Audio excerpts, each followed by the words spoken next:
¿Qué ocurrirá después del despertar de Cthulhu? ¿Quién heredará la Tierra cuando la humanidad desaparezca? ¿Y qué habrá al final del todo cuando ni siquiera los dioses puedan seguir existiendo? Pues lo más curioso es que Lovecraft nunca escribió un libro que respondiera a todas esas preguntas.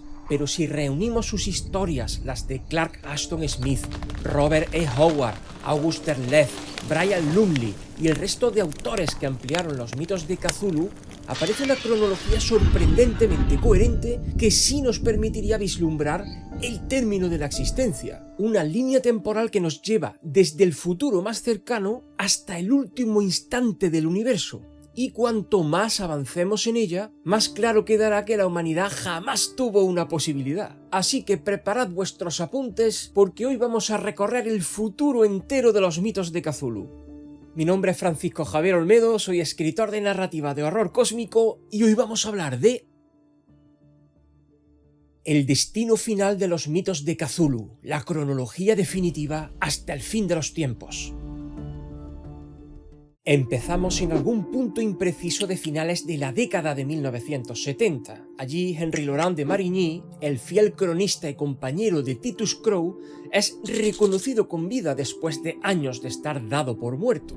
Y ha sido gracias a fragmentos de memoria captados por psíquicos en forma de recuerdos incompletos de viajes imposibles a través del espacio y el tiempo a bordo del reloj de Marigny, aquella máquina temporal con apariencia de ataúd que perteneció en tiempos a Randolph Carter. De esos jirones de memoria emergerá una certeza: que Titus Crow sigue vivo, perdido en algún rincón desconocido del cosmos, y que ha enviado señales desesperadas pidiendo ayuda. Esto sirve para dar esperanza y avivar los esfuerzos de la Fundación Wilmarth, esa red clandestina de ocultistas, científicos y combatientes a la que pertenecían aquellos psíquicos, y que lleva durante décadas librando una guerra silenciosa contra las fuerzas de los dioses de los mitos de Cthulhu, y a la que le dedicamos todo un capítulo completo del Mitonauta.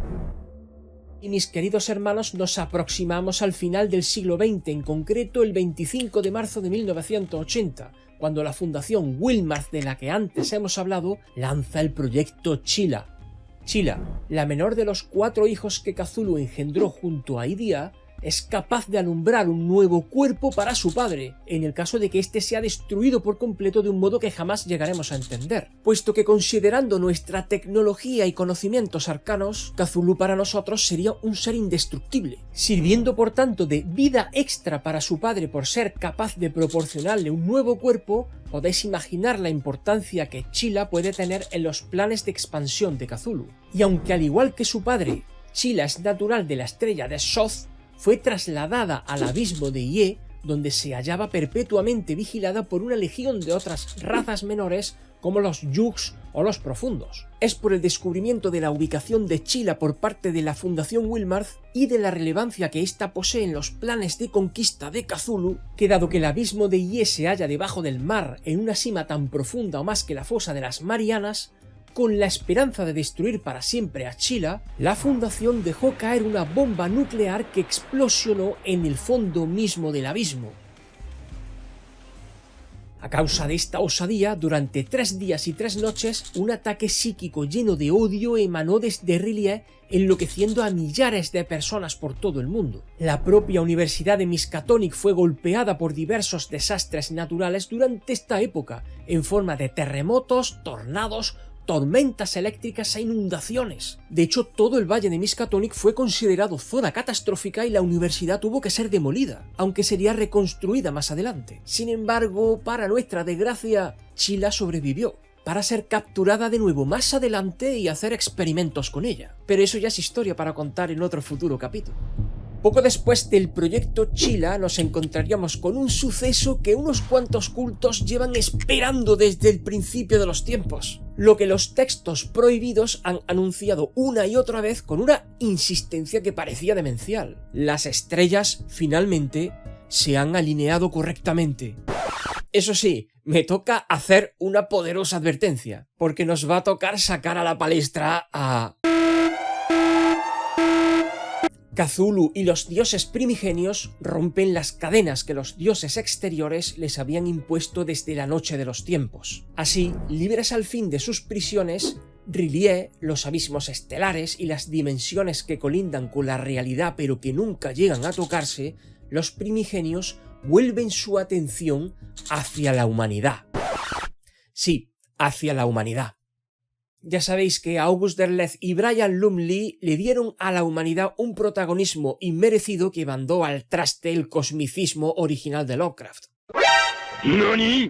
Los dioses primigenios volvieron su atención hacia la humanidad, pero también hacia los dioses exteriores que los encerraron, aquellos carceleros, viejos y olvidadizos que de pronto se enfrentarían a una guerra para la que no se habían preparado. En ese contexto de apocalipsis cósmico, Titus Crow, reconstruido como un ser a medio camino entre lo humano y lo mecánico gracias a la tecnología de los dioses exteriores, y respaldado por el mismísimo Kazanid, el hermano benigno de Cthulhu con ojitos dorados, el hermano benigno de Cthulhu con ojitos dorados, ¿Nani? encabeza una resistencia que en términos humanos es absurda, porque la humanidad es polvo de estrellas frente a lo que se desata, y sin embargo, alguien debe comandar la resistencia. Titus Crow, un humano actualizado a su última versión. ¿Nani? Advertencia. A partir de este punto, los distintos ramales del universo de los mitos de Cthulhu abren diferentes líneas temporales, así que he hecho todo lo posible por ordenar todos los acontecimientos, ignorando aquellos detalles que crearían una contradicción entre ellos. De modo que bueno, creo que ha quedado una cronología medianamente aceptable. Saltamos ahora a la primera parada del futuro desconocido entre los años 2030 y 2050, donde durante décadas los agentes de Delta Green, una red clandestina dentro de los servicios de inteligencia estadounidenses, herederos del testigo de la Fundación Wilmarth, han conseguido contener la hemorragia de los mitos de Cthulhu durante unas cuantas décadas más allá de la Fundación, haciendo creer al mundo que aquellos inefables horrores ya no existían. Pero todo sistema de contención tiene un límite técnico, y cuando ese límite se rompe, todo se desborda. En las décadas de 2030 y 2040, la tecnología que se suponía iba a salvar a la humanidad termina convertida en su mayor vulnerabilidad. Los algoritmos de inteligencia artificial empiezan a procesar patrones geométricos no euclidianos en los datos globales, los mismos patrones que vuelven loco a cualquier mente que trate de comprenderlos, produciéndose brotes de psicosis masiva en los centros de datos de todo el mundo. Al mismo tiempo, The Fate, una organización criminal y esotérica controlada por sirvientes de Nyarlathotep, termina de infiltrarse en las cúpulas del gobierno y las corporaciones biotecnológicas, desmantelando Delta Green desde dentro. Para mediados del siglo XXI, los avistamientos de naves no identificadas, que no son ovnis sino vehículos de los MIGO, se multiplican sin que nadie pueda ya suprimir la información. La preparación para la fase posterior a la extinción de la humanidad ya ha comenzado. Alcanzamos ahora la segunda mitad del siglo XXI, entre los años 2050 y 2100. Tras décadas de terremotos crecientes, de anomalías oceánicas y colapsos del orden geopolítico, ocurre otro hecho que los cultos llevan esperando desde hace eones. R'lyeh emerge definitivamente, y Cthulhu, el gran primigenio, despierta de su letargo.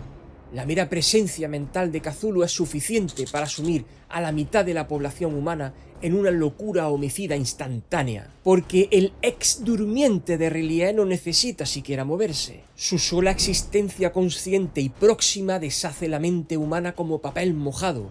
Las infraestructuras globales colapsan en días, los mares hierven, las costas desaparecen bajo el océano. Los escasos supervivientes, dispersos, tribales y sin comunicación, son cazados por los profundos y sus shoggoths, que por ese entonces han conseguido amaestrarlos como ya hiciera en el pasado la raza de los antiguos, y que ahora se hallan a sus órdenes, campando libremente por la superficie de una tierra que de nuevo les pertenece. Pero la humanidad no es exterminada de golpe, sino que es reducida, fragmentada y condenada a sobrevivir en los márgenes de un mundo cuya propiedad ha cambiado de manos. Aún todavía en la segunda mitad del siglo XXI nos posicionamos ahora concretamente en el año 2075, cuando la humanidad alcanza un hito que por ese momento no fue capaz de reconocerse como lo que verdaderamente era: una sentencia de muerte. La fusión de la mecánica cuántica con la geometría no euclidiana de los mitos de Cthulhu, aquella a la que ahora llaman la arcanotecnología, la cual permite generar energía ilimitada, motores interestelares y gigantescas máquinas de combate, los mechas, capaces de enfrentarse a monstruosidades de escala sobrehumana. Se trata del mayor logro tecnológico de la humanidad, y por ende la señal de alarma más potente que nuestra raza ha enviado al universo. Por eso, en el año 2085, los MIGO responden a la llamada lanzando una invasión militar masiva desde los límites del sistema solar con naves de guerra orgánicas, y también ejércitos de ingeniería biológica diseñados para exterminar a la especie que ha osado industrializar la magia dimensional. Al mismo tiempo, los profundos emergen en masa de los océanos, conquistando costas enteras, mientras el Nexo de Chrysalis, una corporación global controlada por adoradores de Nyarlathotep y sus agentes cambiaformas, sabotea a los gobiernos desde dentro y desata rituales que abren portales a los dioses primigenios en pleno campo de batalla. Para el siglo XXII, la Tierra ya es un páramo hipertecnológico y ensangrentado, donde la humanidad reside en macrociudades fortificadas a la espera de su extinción. Y para desgracia de todos, es el 6 de enero del año de 1291, y en Salem, Massachusetts, amanece el día como cualquier otra mañana cotidiana de invierno. Sin embargo, algo emerge inesperadamente de las profundidades de la Tierra. Ninguno de los testigos serán capaces de poner un nombre a aquello que emerge imparable por segunda vez.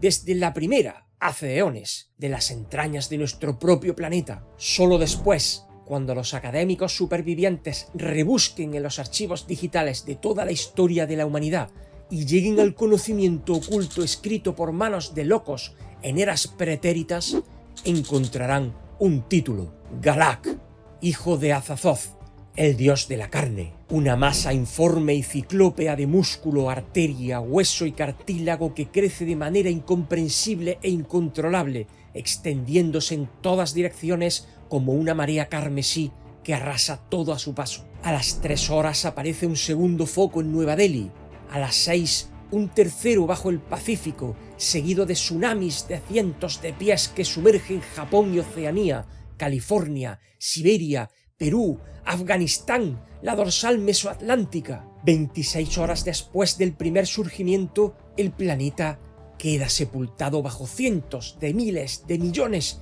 de toneladas de carne sobrenatural en expansión.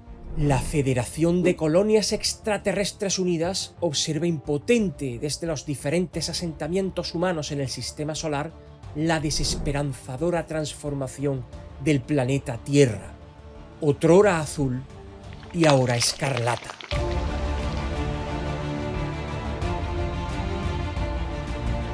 Por aquellos motivos, el 23 de febrero del 2194, 3 años después de la emersión del dios de la carne desde su útero de roca fundida en el centro de nuestro planeta, una nave interestelar parte desde la luna Titán con 3 tripulantes y una sola misión: viajar al centro mismo del universo y destruir a Azathoth, porque a bordo llevan 2 proyectiles. El primero, para desgarrar el velo que separa nuestra dimensión de los dominios del caos primigenio, y el segundo, una bomba de falso vacío libre que desencadenará el fin del universo mismo a través de su desmaterialización, y con el fin del universo todo lo que en él se contiene, incluyendo a Azathoth.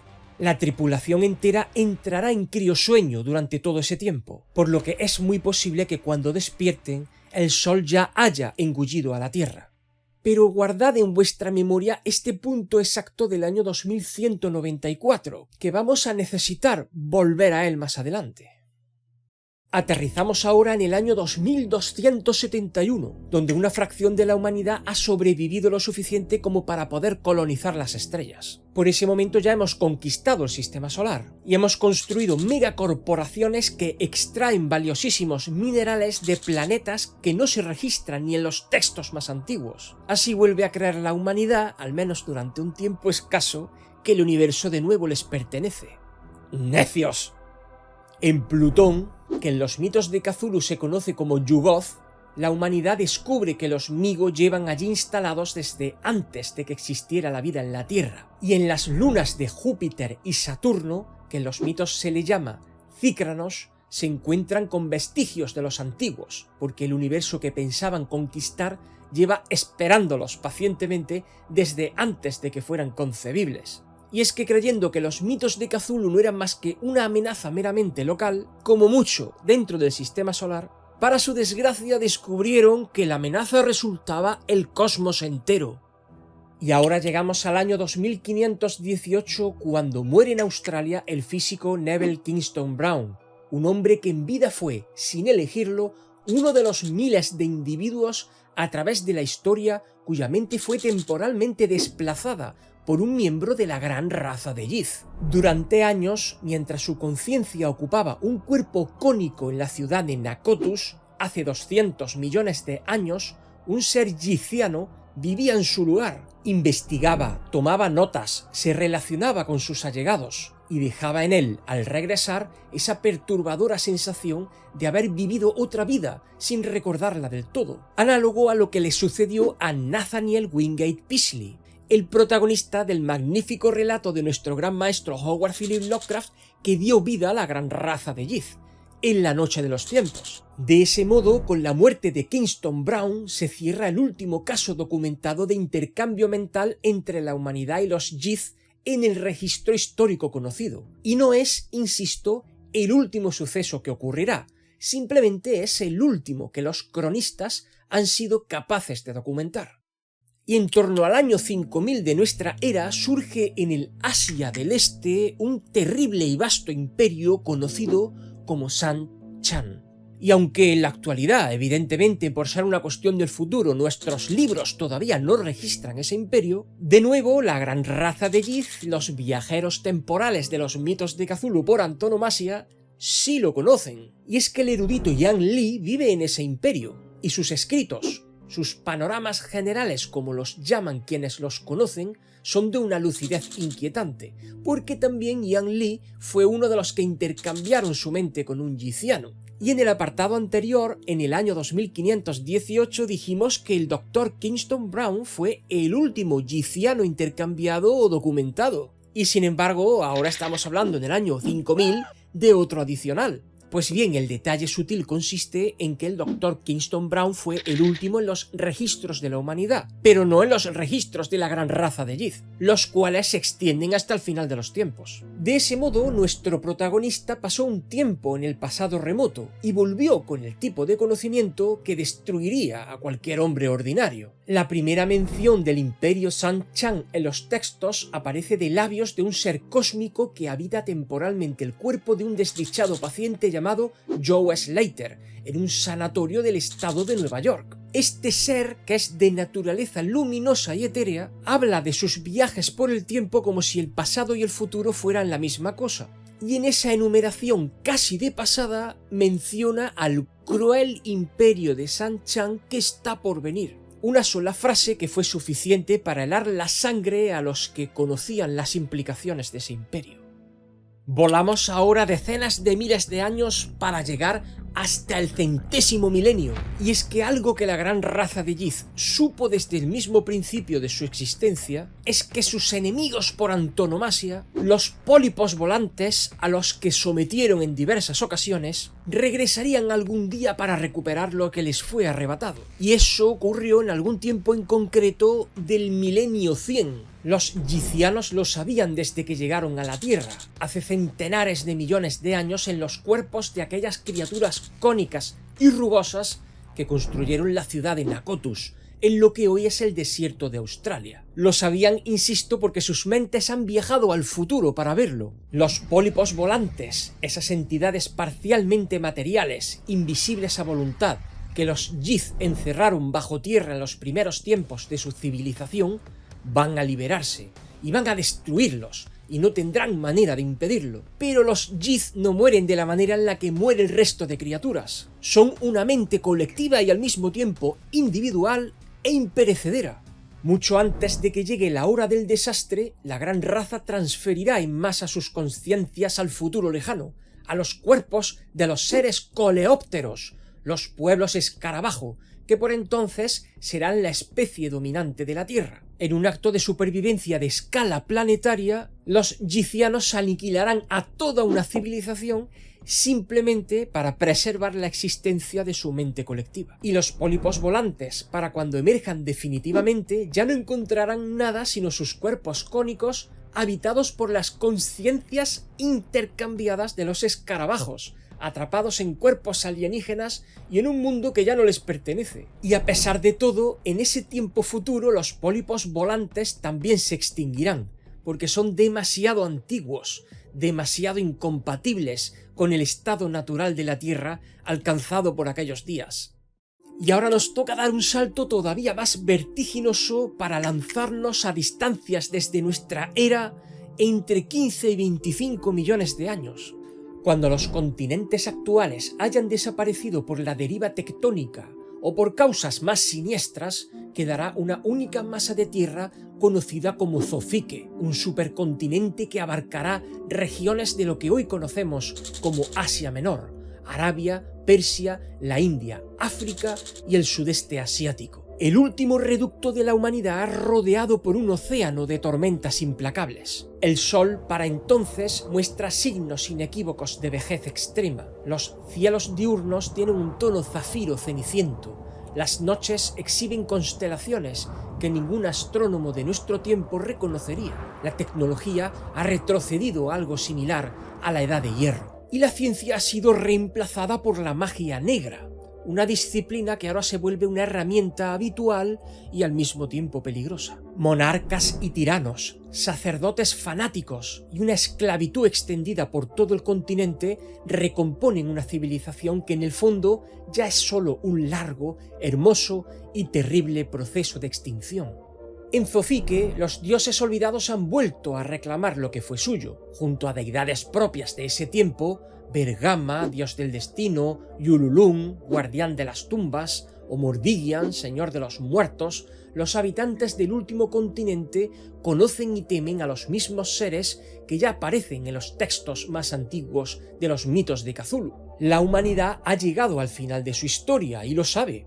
Sus ciudades son ruinas sobre ruinas, sus civilizaciones memoria sobre memorias, y el sol, inexorable, continúa apagándose. Como curiosidad, Zofique es creación de Clark Ashton Smith, el miembro más prolífico del círculo de Lovecraft y uno de los 3 pilares fundamentales de los mitos de Cthulhu, junto con el propio Lovecraft y Robert E. Howard. Sus relatos, 16 en total, más un poema, comparten con los mitos de Cthulhu la certeza de que la humanidad es efímera y el universo indiferente, solo que en Zofique esa certeza no es tan abstracta como en el cosmicismo original.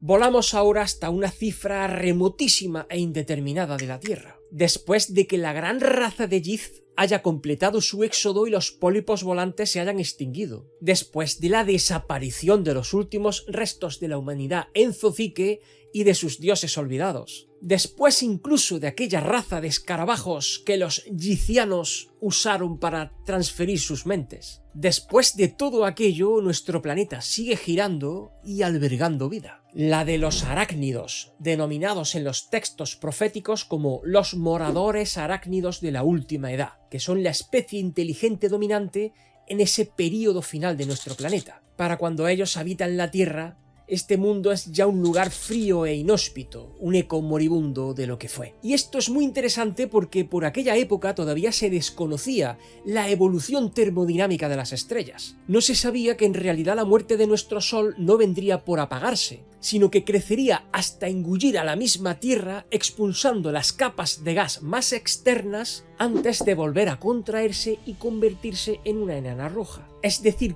que el final de la vida en la Tierra no vendría a través del frío, sino a través de un horno abrasador. Pero esto ni Lovecraft ni Clark Ashton Smith pudieron incluirlo en sus escritos. Desde su razonamiento, el Sol como fuente de luz que era, debería apagarse, y con la ausencia de luz llegaba el frío.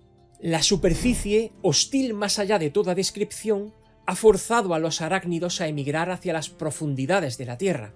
Por eso viven en túneles y madrigueras subterráneas, adaptados a una oscuridad que no conoce el recuerdo de ningún sol benévolo. Y sabemos de ellos porque Nathaniel Wingate Peaslee los conoció, porque al menos 2 miembros de esta especie fueron objeto de los intercambios mentales de la gran raza de Yith. Y sus mentes, que como ya sabéis estaban atrapadas temporalmente en aquellos cuerpos cónicos, convivieron con Peaslee en los archivos de la ciudad de Nacotous. Así se cruzaron en los pasillos de aquella ciudad ciclópea construida en piedra oscura, e intentaron comunicarse con ellos, y si lo consiguieron o no, lo cierto es que el texto no lo dice con claridad.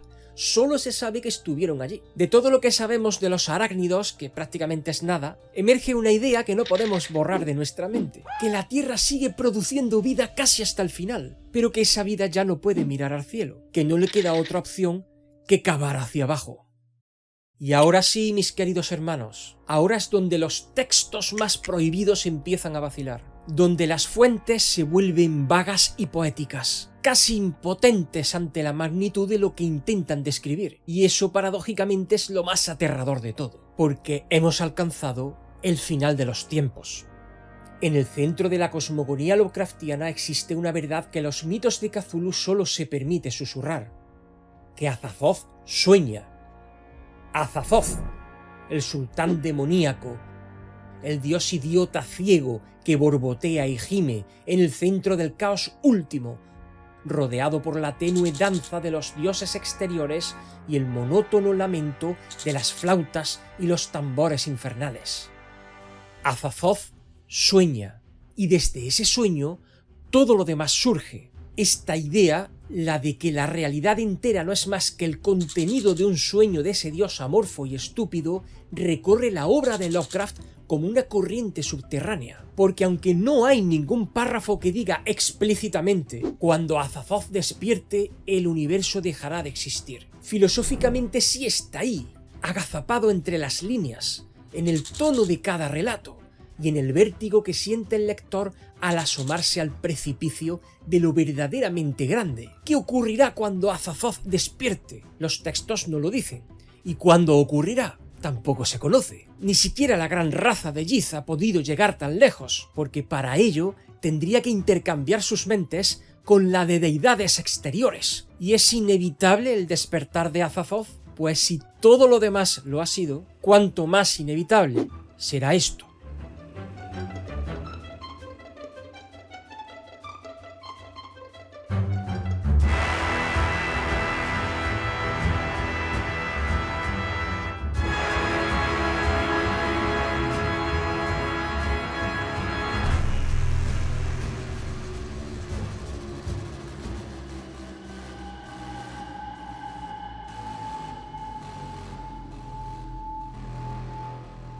Pero aún nos queda un último detalle muy específico que hemos pasado por alto: el intento definitivo y desesperado de la humanidad por detener o adelantar ese final de los tiempos del que os acabo de hablar. En concreto, en el año 61.434.991.577 después de Cristo.